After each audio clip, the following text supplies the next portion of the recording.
Olivia, ഓക്സിജന്റെ chemical formula എന്താണ്? പറയൂ. സോറി ടീച്ചർ, ഞാൻ ശ്രദ്ധിച്ചില്ല. എന്തു പറ്റി ഒലിവിയ? ഈയിടെയായി ക്ലാസ്സിൽ ഒരു ശ്രദ്ധയുമില്ലല്ലോ. എനിക്ക് നല്ല സുഖമില്ല ടീച്ചർ. ഓ, ഒരു കാര്യം ചെയ്യൂ. ഈ പീരീഡ് കഴിഞ്ഞാൽ കുട്ടി എൻ്റെ റൂമിലേക്കൊന്ന് വരൂ.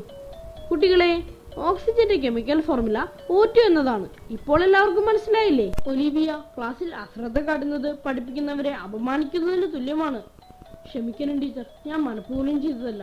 ടീച്ചർ ഇന്നലെ ക്ലാസ്സിൽ വന്നപ്പോൾ പറഞ്ഞില്ലേ, ഈ യുദ്ധത്തിൽ നമ്മൾ പ്രകൃതിയെ ദ്രോഹിച്ചാൽ ഓക്സിജൻ വില കൊടുത്തു വാങ്ങേണ്ട ഒരു അവസ്ഥ വരുമെന്ന്. അതെ, അതിന് ഞാൻ ഇന്നലെ അത് ആലോചിച്ചു കിടന്ന് ഒരു സ്വപ്നം കണ്ടു. സ്വപ്നമോ? എന്ത് സ്വപ്നം? അതൊന്ന് പറയൂ. താൻ കണ്ട സ്വപ്നത്തിൽ ഓക്സിജൻ ഉണ്ടായിരുന്നു?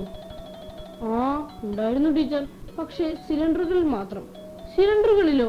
അപ്പോൾ എല്ലാവരും ഓക്സിജൻ കൂടെ കൊണ്ടു നടക്കുകയാണോ? അതെ ടീച്ചർ, ജനിച്ചു വീഴുന്ന കുഞ്ഞു മുതൽ അപ്പൂപ്പന്മാർ വരെ ഓക്സിജൻ സിലിണ്ടർ കൂടെ കൊണ്ടു നടക്കുന്നു. ഓക്സിജൻ നിറച്ചു കൊടുക്കുന്നത് സർക്കാരാണ്, ഒരു രഹസ്യ സ്ഥാപനത്തിലൂടെ.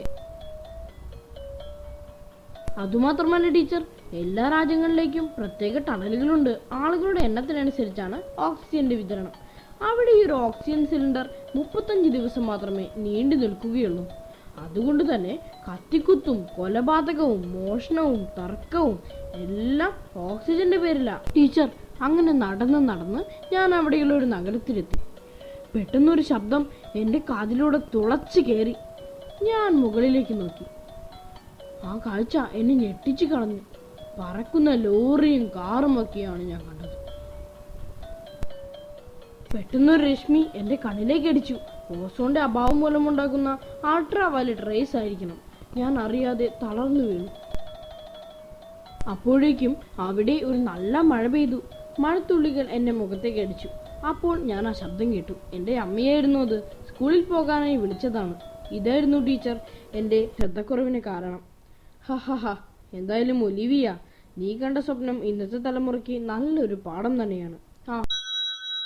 ബെല്ലടിച്ചു. ഇനി കുട്ടി ക്ലാസ്സിലേക്ക് പോയിക്കോളൂ. ശരി ടീച്ചർ.